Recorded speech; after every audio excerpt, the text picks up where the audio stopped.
Assalamualaikum warahmatullahi wabarakatuh. Bapak Ibu ya, tidak bisa bersender. Bapak Ibu yang dirahmati Allah Subhanahu wa taala. Kita ini kadang-kadang dipilihkan Allah tentang dua keadaan. Mau tetap berbuat jahat dalam konteks kehidupan atau mau hijrah. Jadi hijrah ini terlanjur sangat kaku dimaknai, itu aja masalahnya. Sehingga orang yang memahami hijrah itu hanya pada posisi-posisi yang formal. Ganti baju, ganti cara hidup, ganti style. Hanya berhenti di situ aja orang memandang hijrah. Padahal esensi dari hijrah itu adalah kemampuan menafsir kesalahan, kesia-siaan, kealpaan, dosa sebagai sesuatu yang harus dirubah dan bergerak pada ruang yang lebih produktif. Jadi ruang yang lebih produktif itu pada urusan amal soleh.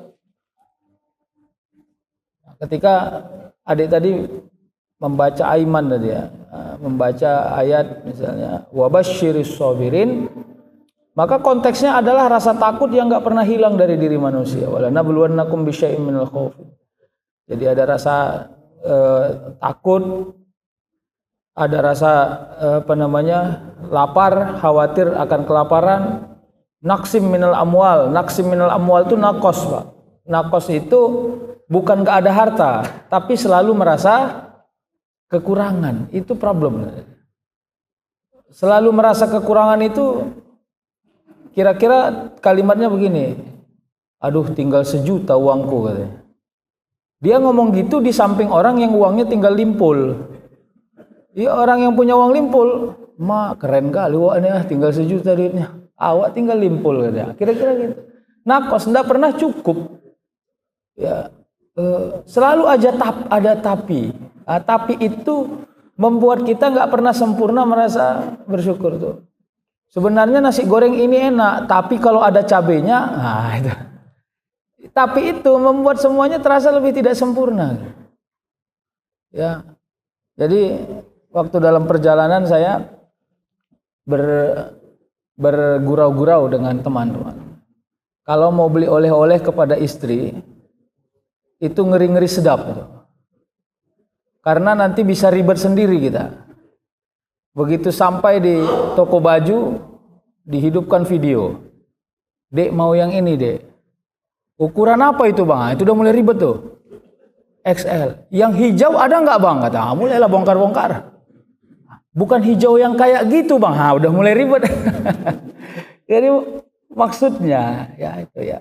Makanya kenapa suami-suami cenderung lebih mau memilih memberi yang cash daripada produk itu, karena tapinya sering lebih banyak.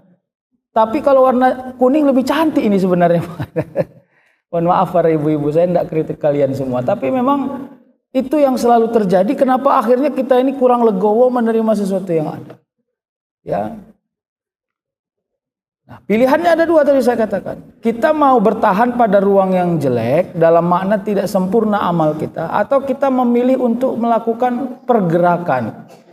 Bahasa sederhananya hijrah atau bahasa formalnya hijrah. Ya. Kenapa disebut hijrah? Karena orang-orang kita ini nggak boleh merasa nyaman dengan sesuatu yang tidak sempurna, nggak boleh merasa nyaman.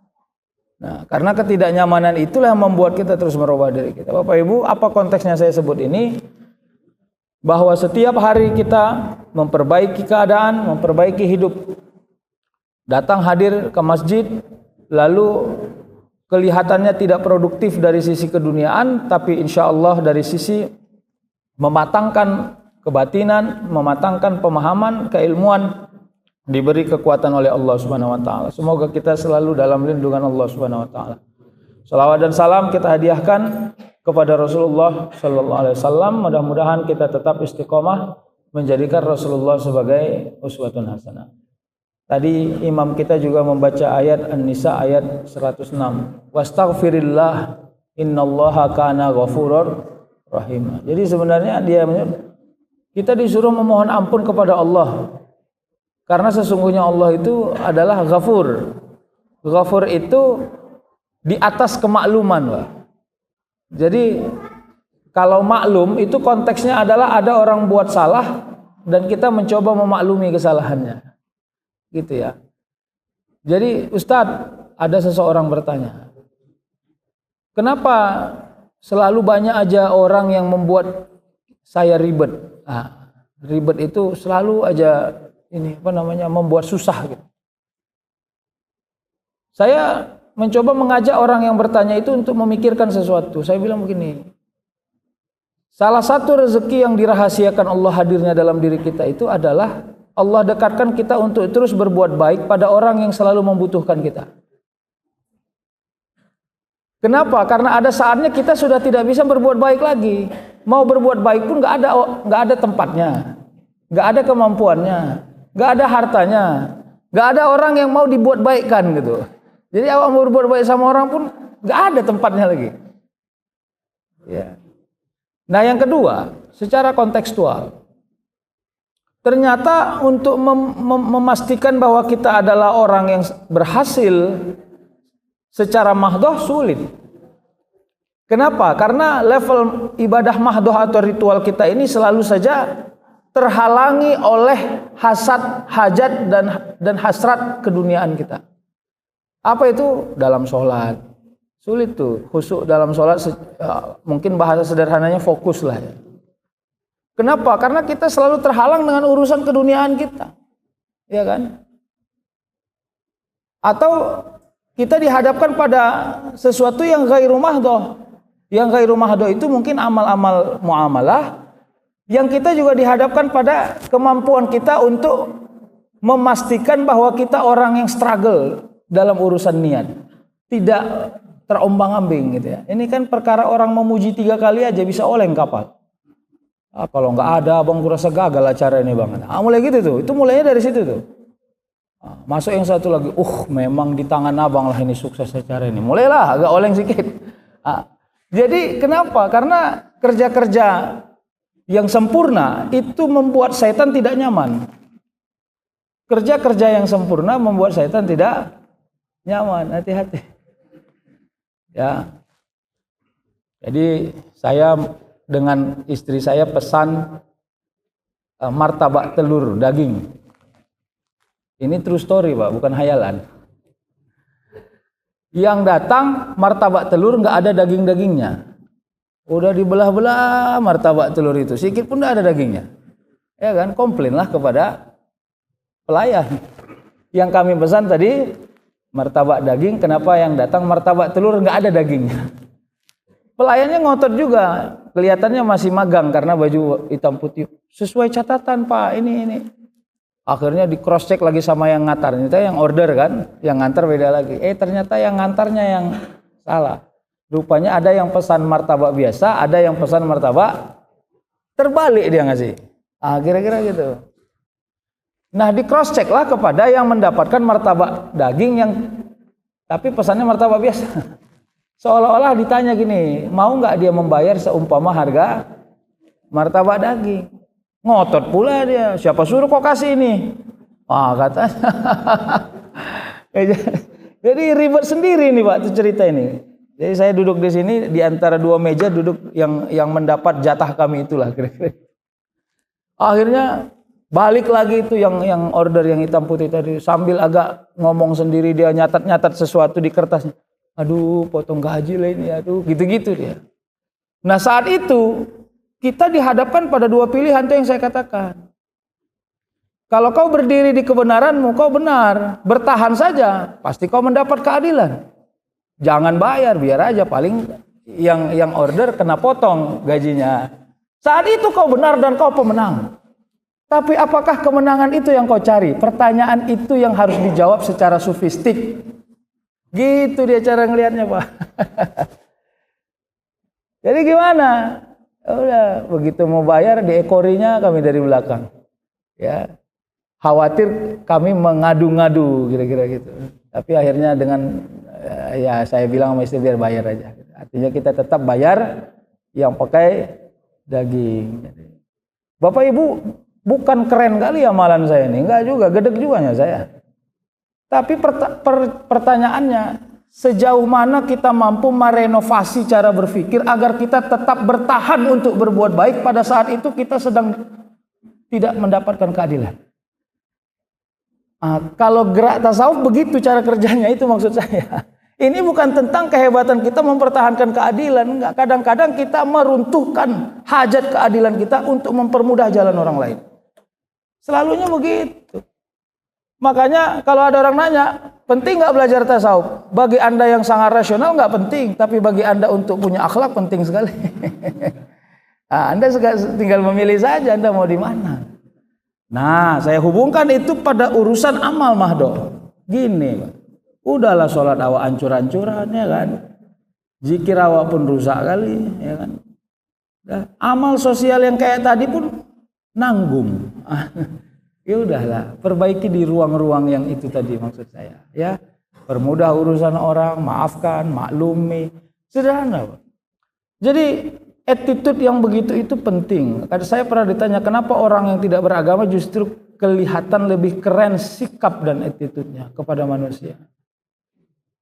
Jawaban saya sebenarnya karena dia hanya mempunyai hubungan kemanusiaan untuk dia selalu berinteraksi. Dia nggak punya hubungan yang lain. Nah, kita punya hubungan yang lain. Allah Subhanahu wa taala yang Maha melihat. Jadi kita ini double degree kalau istilah orang kuliah, Pak. Kita bisa dapat kehebatan kepada manusia sebab kita berbuat baik, dan Allah mencatatkan itu melalui malaikat atas kebaikan yang kita lakukan. Apalagi niat kita paripurna, sempurna. Sempurna, ya. Datang saya ke salah satu bank, ya, saya sebut aja mereknya, ke BSI, ATM. Jam 9:15, Pak. Begitu keluar, udahlah ATM-nya nggak keluar duitnya, habis. Muncul pula wak yang pakai baju orange tuh. Parkir bank katanya. Ini memang masalahnya tukang parkir aja. Lagi-lagi itu tadi, kalau kita menegakkan kebenaran kita bisa kasih reasoning. Saya nggak jadi ambil duit nih. Apa perlu saya bayar? Tapi ternyata bukan ke situ arahnya. Nah, ada orang bertanya, Ustadz boleh nggak kita anggap sedekah memberi tukang parkir itu sebagai sedekah? Saya bilang ada kalanya boleh, ada kalanya tidak. Bagaimana lihatnya? Ya, kalau tidak masuk mobil awak atau motor awak, lalu dia di sininya motor awak parkir, dia 1 kilometer di ujung sana. Tak pernah dijaganya motor awak. Tapi begitu awak mundur katanya. Nah, saat itu silahkan renovasi niat. Anggap saja sedekah. Dia butuh uang. Ya, walaupun semi halal kerjaannya, subhatlah kira-kira gitu. Karena dia nggak mengerjakan sesuatu poksinya. Yakini saja kadang-kadang kita bersedekah kepada orang yang masih subhat kerjaannya agar dia memperbaiki jalan hidupnya. Begitu. Tapi yang kedua, kalau dia memang begitu awak parkir mobil awak, nonggo dia di depan mobil awak sampai awak keluar, berarti dia mengerjakan pekerjaannya. Maka jangan niat sedekah, itu namanya kita pelit. Udahlah ngasih ujrah orang, masih niat. Makanya kalau ngasih ujrah orang nggak boleh niatnya sedekah, Pak. Kalau dia ngerjai, panggil tukang betuli seng, ya kan? Terus kita bilang, bang tukang ini gaji abang, sekalian niat saya sedekah. Itu puak labu namanya itu. Kalau memang kerja dia untukmu, bukan sedekah itu. Kalau kau janji 1 juta lalu kau tambahi 1.200.000, maka 200-nya dianggap sebagai sedekah. Ini 1 juta yang dijanjikan, 1 juta yang kau kasih, kau bilang pula itu sedekah. Malaikat pun bingung nyatatnya apa ya kawan nih gitu. Udah ya, Bapak Ibu, ini penting. Karena disitulah sesungguhnya attitude kita yang akan direspon langsung oleh manusia. Jadi yang bersaksi pertama kali atas kebaikan kita sesungguhnya adalah manusia. Makanya bagaimana kesaksian Anda kepada si mayit? Baik katanya. Kalimat baik itu adalah gambaran sejauh mana kita menuliskan hidup kita di tengah-tengah ingatan orang. Jadi orang ingat nggak tentang semua kebaikan kita? Ya, kalau ingat dan dia bersaksi dengan sempurna atas kebaikan kita, itu insya Allah husnul khotimah itu secara keduniaan hadir kepada diri kita. Baik ya, makanya wastaghfirullahaladzim kana ghafur. Saya mau selesaikan, nanti nggak selesai kajian. Lama-lama saya kena marah Pak Darwin ini. Kapan selesainya akhlak rezeki ini? Bentuk-bentuk datangnya rezeki. Wa yarzuqu min haitsu la yahtasib. Ini kemarin sudah selesai. Memiliki sebab akibat, oke, sudah ya. Jadi kau kerja, kau dapat hasil. Kau kerja, kau dapat hasil. Oke, selesai. Diberikan Allah dalam bentuk kekuatan, ability. Asik rugi aja, tapi asik main aja kawan nih. Gak apa-apa, itu kekuatan. Kekuatan itu simbolnya bisa kuat dikritik orang, kuat selalu diberi nasihat, kuat selalu memulai dari sesuatu yang gagal, ya, kuat dalam makna mencoba sesuatu yang unpredictable. Dibilang kawannya, jangan kau mulai nanti kau gagal gitu. Tapi dia punya power. Bismillah, jangan. Kira-kira gitu. Jadi itu juga bagian dari wayarzukhu min haitsu la yahtasib. Jadi ketika Allah memberikan kekuatan kepada kita untuk kita terus mencoba sesuatu yang orang pun takut melihat kita, itu sebenarnya itu adalah nilai dari wayarzukhu min haitsu la yahtasib. Diberikan dalam bentuk inspirasi. Jadi inspirasi itu tiba-tiba terpikir dia membuat nasi goreng gulai. Wah, ya kan? Pernah nggak makan nasi goreng berkuah? Ada itu di Mendeling, Penyambungan. Ya, nasi goreng soto, ya kan? Nasi goreng, sampingnya dikasih soto. Perkara numpahkan kuah tuh aja ke nasi goreng, jadilah berkuah nasi goreng tuh. Ya kan? Tapi menurut saya itu inspirasi. Ketika orang melakukan sesuatu yang unik, lalu orang ingin masuk kepada ruang itu, maka itu bagian dari inspirasi yang Allah hadirkan kepada diri kita, ya kan? Lontong sate. Saya kemarin makan di Bandung Indomie lontong. Ustadz Profesor Akmal Tarigan pening juga waktu saya pesan itu. Tapi dicicip-cicipnya juga sedikit punya saya. Enak juga, buatan Padang. Jadi ada Indomie, ada lontong. Saya intip membuatnya. Rupanya Indominya itu direbusnya dulu, lontongnya udah siap kian. Selesai direbus, dikeringkan Indominya, masukkan ke lontong itu. Udah jadilah Indomie. Bapak Ibu, kadang-kadang Allah kasih kita akal-akal yang unik untuk kita dipercayakan Allah meneruskan ikhtiar. Kau jangan harap hanya bergerak di ruang yang sama, bergeraklah di ruang yang berbeda. Kalau bahasa kerennya diferensiasi, ya, melakukan pembedaan agar kita bisa mendapatkan sesuatu yang kuat. Jadi rezeki Allah juga bentuknya di sana, ya, bentuknya di sana. Jadi Wak ini asal pagi ngantar anaknya sekolah, ada anak tetangga diboncengi sampai Tartik, tahu Tartik? Iya, kayak cabai-cabean itu, Tartik.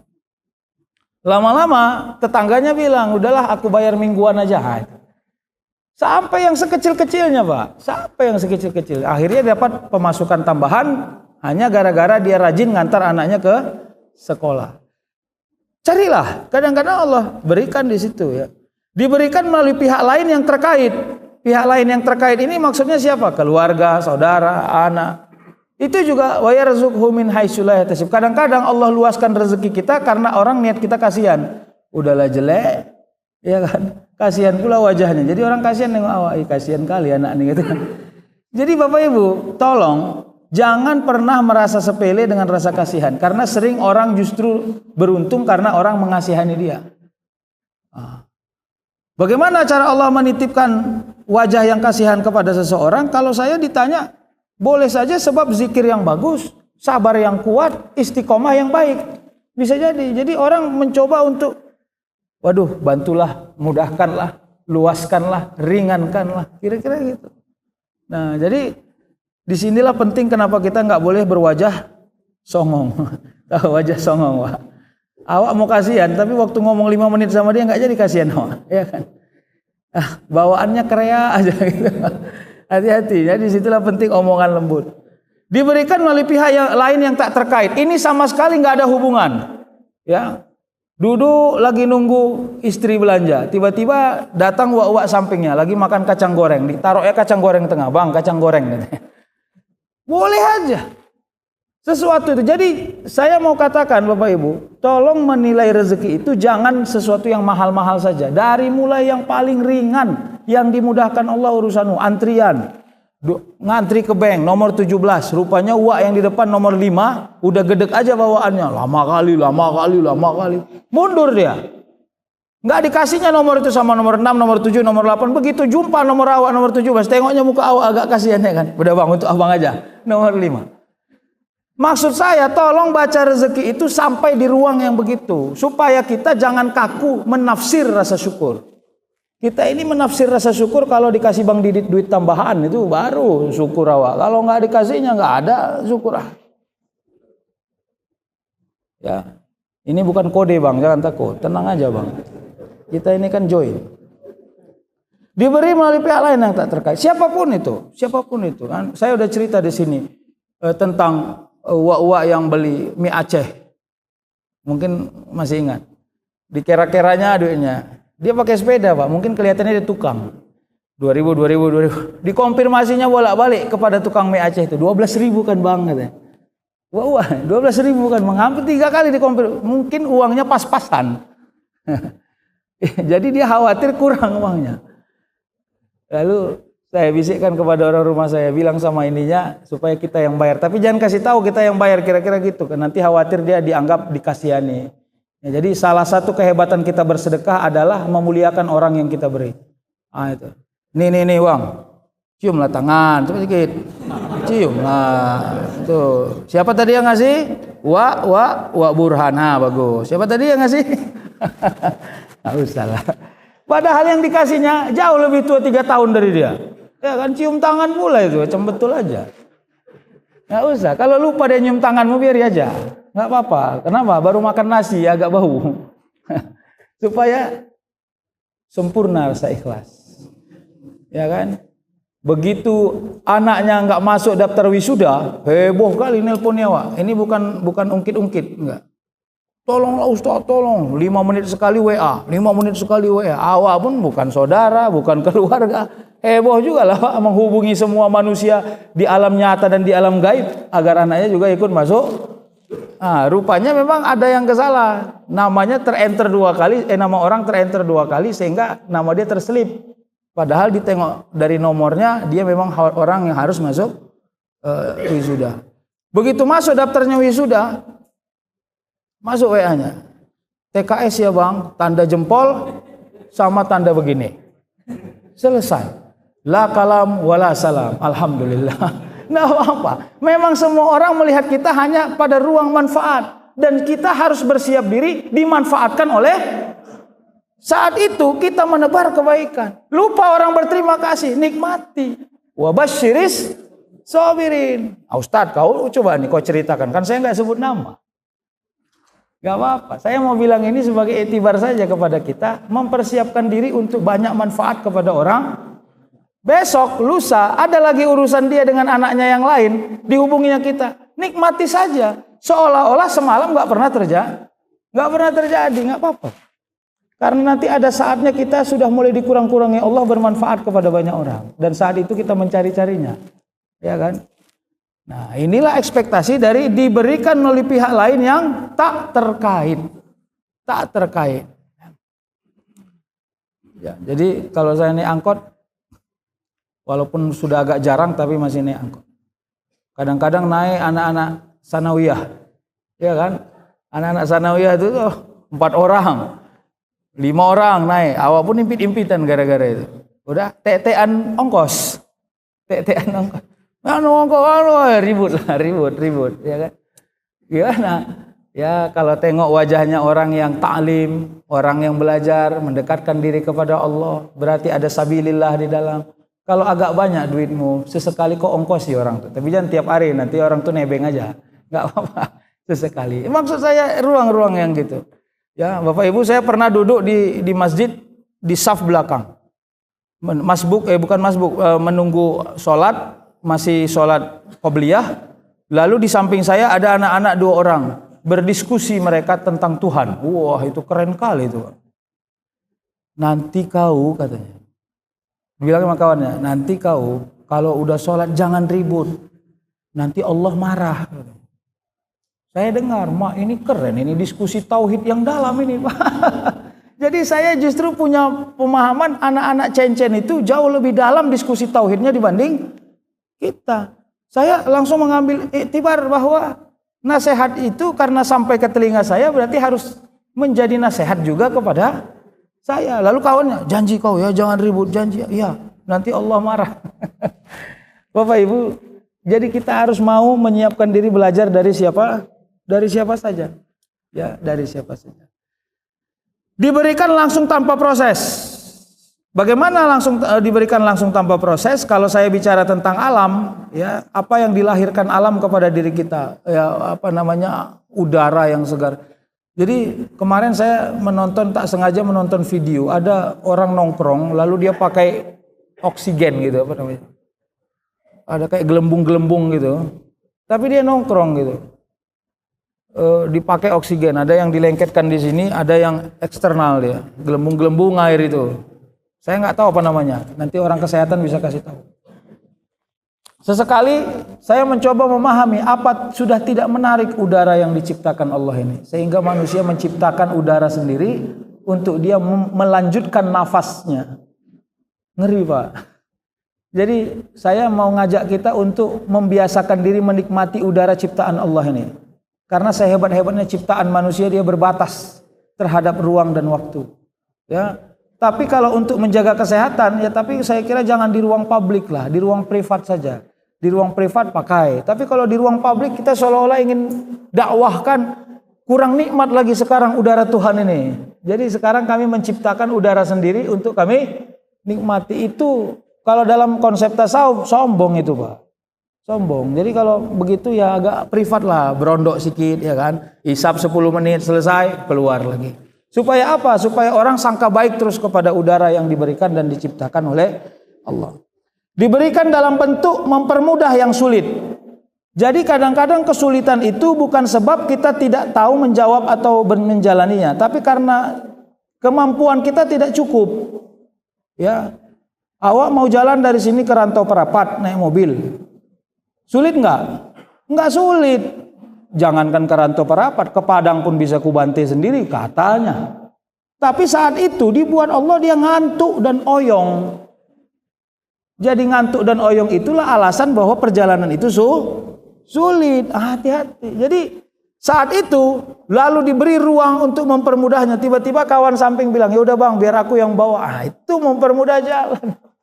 Jadi lihatlah ruang-ruangnya. Kalau sampai di situ maka benar yang disebutkan Allah. Wa ista'azzana rabbukum la in syakartum la azidannakum wa la in kafartum inna azabi lasyadid. Kalau kufur itu di underline, ketidakmampuan manusia mengekspresikan rasa gembira atas semua apa yang Allah hadirkan, itu kufur. Tidak mampu dia mengekspresikan rasa gembira. Ya, inna azabi, Allah peringatkan ada azab. Azab itu gini, Pak. Saya beri tahu azab yang paling ringan ya. Azab yang paling ringan dalam konteksnya kemanusiaan itu salah kostum. Itu azab paling ringan itu, Pak. Salah kostum, Pak. Datang awak ke satu tempat, orang semua baju hitam putih, awak sendiri baju pink. Jadi azab itu pada ruang kemanusiaan, kita ini dibuat linglung pada keadaan yang harusnya biasa. Hati-hati. Sampai kepada ruang yang besar itu tadi, ada orang dia bilang, uang saya tinggal 1 juta. Tidak berhasil dia merasa gembira pada uang yang. Nah saat itu azab Allah sudah berjalan itu. Jadi azab itu konteksnya tidak ada hanya akhirat. Azab itu juga konteksnya dimulai dari cara kita menjalani keduniaan ini. Ya, nauzubillah. Makanya kalau orang yang kufur biasanya akan sulit menikmati sesuatu yang ada kepada dirinya. Beli tanah di Riau, udah waktu beli gembira, lalu dapat WA sama orang yang jaga 2 bulan kemudian tanahnya sudah digarap sedikit-sedikit, mulai pening kepalanya. Nah jadi hati-hati. Makanya saya menyarankan kepada kita, setiap kita memberi barang, memberi sesuatu, ya pertama bersalawat kepada Rasulullah, sebab kita meniru Rasulullah atas ketawaduannya ketika memiliki harta. Yang kedua meminta kepada Allah agar Allah lindungi kita dari sesuatu yang aniaya kepada harta yang kita beli itu. Ya, karena yang aniaya itu kadang-kadang nggak sanggup kita melewatinya. Sanggup membelinya tapi melewatinya tidak sanggup. Itu pentingnya. Mempermudah jalan. Mempermudah jalan itu maknanya adalah semua yang kita lewati tetap sampai di ujung. Karena ada orang yang tak berhasil mampu lalu dia pulang. Nah, makanya ada TNI Menwa ya, dilarang kembali sebelum menang itu kira-kira dalam ruang pertempuran. Nah, keikhlasan yang tinggi atas kehidupan. Jadi Bapak Ibu legowo atas kehidupan ini Ini menjadi bagian dari cara kita untuk menapaki wa yarzuqhu min haitsu la yahtasib. Masih ingat nggak yang saya sebut? Ciri-ciri orang yang sabar dan ikhlas itu senyumnya menyejukkan, menggembirakan. Jadi jangan tanda kali bahwa kita ini orang yang sedang banyak masalah. Gak apa-apa, senyumlah, belajar senyum. Saya cerita situ cerita pembantu profesional. Mungkin udah pernah saya ceritakan di sini. Ya, dia dipanggil oleh seorang kaya. Ya, dia bilang begini, ibu mau kerja di rumah saya? Mau. Ini saya gaji 1.800.000 setiap bulan. Kerjanya cuma ada 3. 1 cuci baju, 2 jemur, 3 gosok. Bu, yang kerja di rumah saya ada 8 orang, sama ibu 9. Jadi saya berharap ibu profesional aja. Kerjakan kerjaan ibu, jangan kerjakan kerjaan orang lain. Kira-kira gitu. Ini driver ada, satpam ada, ini dia diperkenalkan tuan rumah itu. Sepakat? Sepakat. Kerjalah ibu tuh tiap hari. Pagi nyuci baju, jemur baju, ya kan? Selesai kerjaan pulang, selesai kerjaan pulang. Selesai. Ya, suatu hari, ya bahasa mendelingnya one day, siang-siang dia lagi nyuci, ya tukang kebun sudah cabut, driver sudah pergi dengan bos, kebetulan satpam lagi istirahat, datanglah 2 orang ke rumahnya, laki-laki ke rumah itu, tokok pintu. Siang, keluarlah dia, bukanya pintu, selamat siang, siang katanya. Kenapa Pak? Ada apa? Kami mau mencuri katanya. Ibu ini yang nyuci tadi balik lagi dia nyuci. Dia biarin aja itu pencuri itu. Pencuri itu pernah belajar bahasa Arab. As-sukutu alamatur ridho. Diam tanda setuju. Dibantai kawan tuh lah mencuri semua di rumah tuh.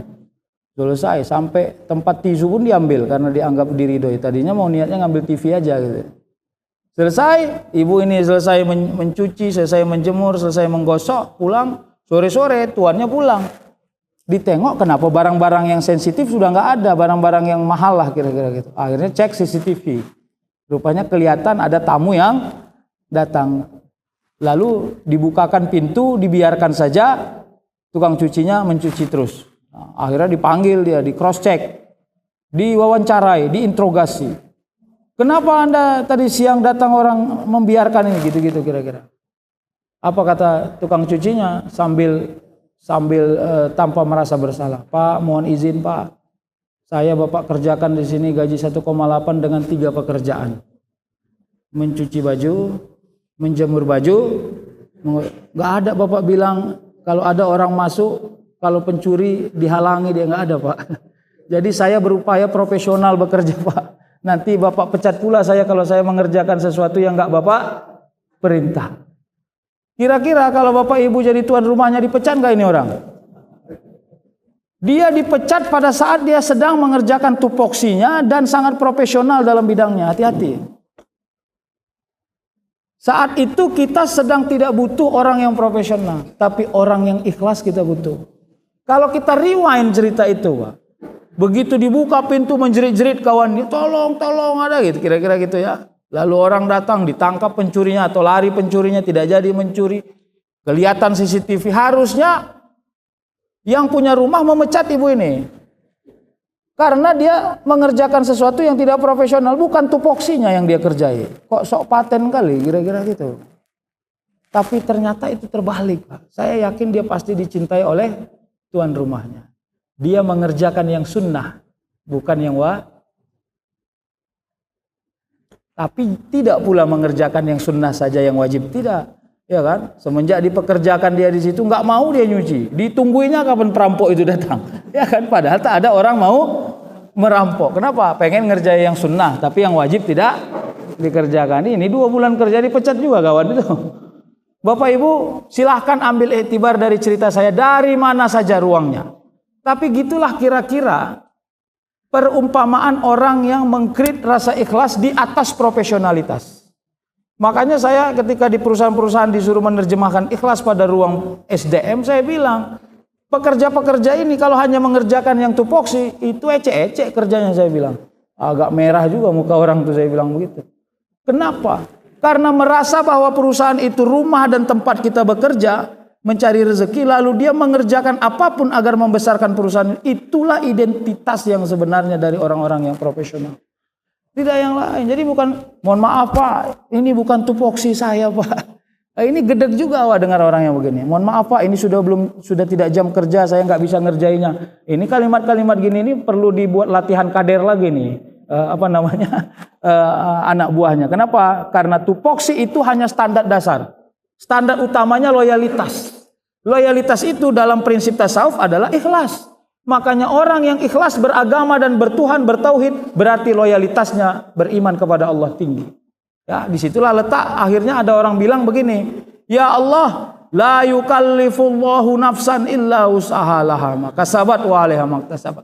Engkau berikan saya kesempatan hidup, saya bernafas, saya beriman, saya berilmu, saya berikhtiar, maka saya meyakini itulah rezeki saya. Tentang dunia saya yang tidak sehebat orang lain, saya mengazamkan itu kesempurnaan bagi diri saya.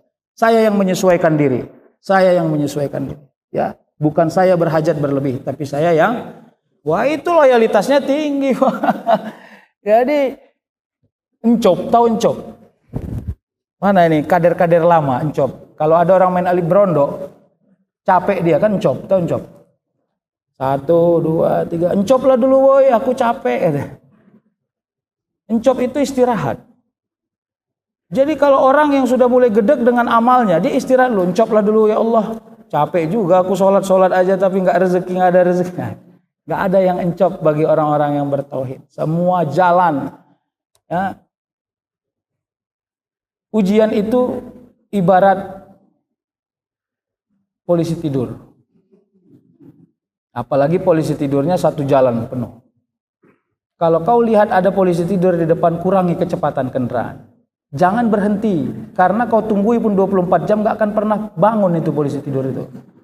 Itu ya. Atau gak mau lewat polisi tidur, satu-satunya cara angkatlah keretamu. Ya, kau yang melangkah. Artinya apa? Ujian tak bisa dihindari. Dia ibarat polisi tidur, hanya kita untuk menyesuaikan kecepatan. Kadang-kadang ada saatnya ritme hidup kita diperlambat sedikit karena kita sedang melewati ujian. Kalau tetap kencang ritme hidup kita, hati-hati. Polisi tidur sering membuat orang jatuh. Iya kan? Nah, kalau cobaan ibarat jalan yang rusak. Bolong dia sebelah kiri. Tapi sebelah kanan nggak bolong. Tidak rusak jalannya. Maka tolong kalau kau lihat sebelah kiri yang rusak jalannya, ambillah jalan sebelah kanan. Jangan ngeyel. Udah tahu sebelah kiri bolong, tetap dibantainya lewat situ. Terus dibilangnya pula, jelek kali jalan ini. Iya, selain jalannya yang jelek, akalmu juga agak jelek. Kenapa? Udah tahu sebelah kanan masih bagus, kosong ruangnya, sengaja pula kau bantai lewat sebelah kiri. Maka musibah dan cobaan itu bisa dihindari, tapi ujian tak bisa dihindari. Jadi itu kira-kira filosofinya. Bagaimana membedakan ujian dan musibah? Ujian itu sesuatu yang kita lewati yang memang mengangkat grade kita. Es krim, Pak. Saya nampak di sini wajah-wajah yang dulu waktu kecil sering nembak es krim. Nembak ini gini, Pak. Dibilang mamanya jangan minum es krim, tapi tetap minum es krim. Anak-anak cencen itu nggak ada yang nggak suka es krim. Tes lah. Lagi naik turun pun ingusnya, tetap es krim juga yang cita-citanya itu. Karena bagi dia dirinya asik. Itulah ciri-ciri orang taubat level awam. Ciri-ciri orang taubat level awam tuh kira-kira kalimatnya gini. Aku pengen kali lah makan es krim, tapi nanti mama marah. Gara-gara mama marah, akhirnya nggak jadi minum. Itu levelnya orang taubat versi awam. Ini saya hubungkan nanti dengan ujian.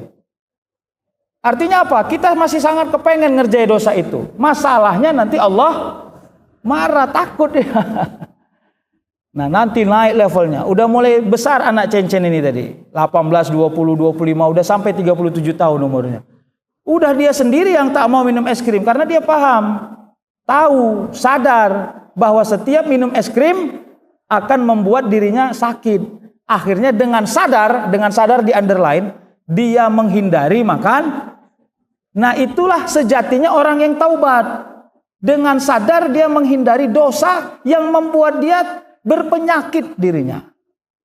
Nah, masalahnya umur sudah tobang, tapi sifat masih anak cen-cen. Dari nilai taubat, hati-hati. Ya kan? Kalau perkara rambut nggak ada lagi yang hitam, putih semua. Tapi kalau perkara dosa, Ustaz, aku kalau dibolehkan itu nggak berdosa, aku hajarnya itu kata. Coba bayangkan. Maksud saya, seiring umur naikkan derajat daripada nilai taubat kita. Karena kita sekarang sudah tidak anak cen-cen lagi. Hubungannya dengan ujian, maka ujian itu adalah disinggahkan Allah kepada kita sesuatu yang mudah kita mengerjakannya, tak sulit kita mengerjakannya, tapi saat itu dihadapkan kita pada pilihan. Kalau kau kerjakan, batil. Kalau kau tinggalkan, kau menjadi orang yang beruntung. Itulah ujian. Tapi kalau kau tidak berhasil melewati ujian itu, berubahlah ujian itu menjadi coba. Nauzubillah. Ya, nauzubillah. Yang terakhir, udah mulai jam 6:30 dah rupanya. Melalui hikmah yang besar, kadang-kadang Allah berikan kekuatan kita. Wa yarzuqhu min haitsu la yahtasib. Hikmah yang besar itu apa? Kejadian-kejadian, keadaan-keadaan yang mungkin keadaan itu bukan kepada kita terjadinya, tapi kepada orang, tapi kita berhasil mengambil value, nilai. Dan nilai itu bismillah, ya, dengan mengucapkan dengan berhajat kepada Allah atas namanya Allah, kita meminta kepada Allah agar menjadi hikmah segala kejadian-kejadian itu kepada diri kita. Nah, kalau ini terjadi, alhamdulillah, Bapak Ibu yang dirahmati Allah. Ya, yang terakhir, semangat yang kuat terus mencari rezeki, ya. Semangat yang kuat terus mencari rezeki. Nah, ini bagaimana kira-kira konsep orang yang punya semangat yang tinggi? Dia nggak pernah berhenti melihat bahwa powernya itu dihubungkan kepada umur. Enggak. Umur itu hanya identitas jasmani, Pak. Karena identitas batinnya dan semangatnya itu ada pada keyakinan kita kepada semua yang kita kerjakan. Makanya cobalah nanti dilihat. Kalau kita panggil tukang bangunan, apalagi yang datang dari Namurambe sana, dari Tembung sana, tanya umur berapa, Wak? Sambil rokok di sampingnya. 76 katanya. Tapi masih nukang dia. Secara fisik. Nah, lalu bagaimana ingin yang saya katakan? Kadang-kadang Allah tumpangkan semangat yang kuat di fisik yang lemah. Sehingga akhirnya dia tetap kelihatan kuat. Nah, yang gawatnya, fisik kuat tapi semangatnya lemah. Akhirnya kelihatan sakit. Jadi charger tasawuf itu ya batin lah. Membuat semangat kita tetap kuat walaupun fisik kita lemah, tapi kita tetap berada dalam kekuatan. Fa'tabiru ya ulil albab. Saya kira itu sajalah dulu ya. Terima kasih. Waktu yang berbatas. Wassalamualaikum warahmatullahi wabarakatuh.